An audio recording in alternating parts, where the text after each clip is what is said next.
Informasi lainnya, Saudara, pelaksana tugas Gubernur Aceh Nova Iriansyah saat ini terus membenahi sektor pendidikan guna meningkatkan sumber daya manusia agar mampu bersaing dan membuka lapangan pekerjaan bagi masyarakat di Aceh. Hal tersebut disampaikan PLT Gubernur Aceh saat berkunjung ke Gedung Serambi Indonesia Senin pagi.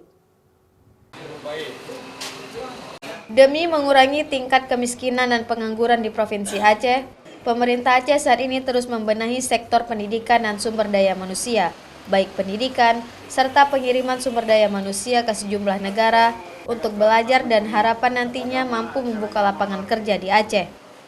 Pada tanggal 24 lalu, PLT Gubernur Aceh juga telah mengirimkan sejumlah sumber daya manusia ke Thailand guna belajar terkait perkebunan dan pertanian, sehingga nantinya mampu menerapkan pola pertanian di negara tetangga pada masyarakat Aceh.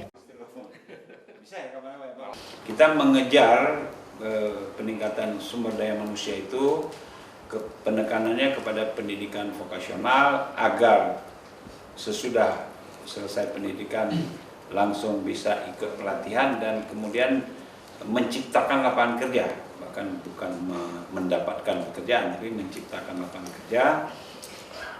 Aktualisasinya kita sudah mengirim siswa dan guru kemana-mana.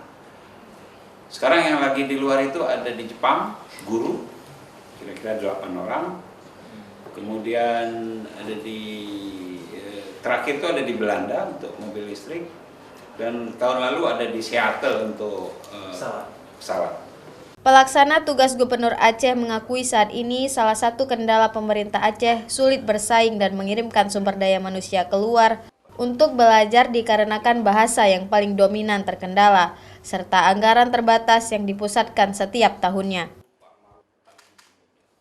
Syahril, Kompas TV, Banda Aceh.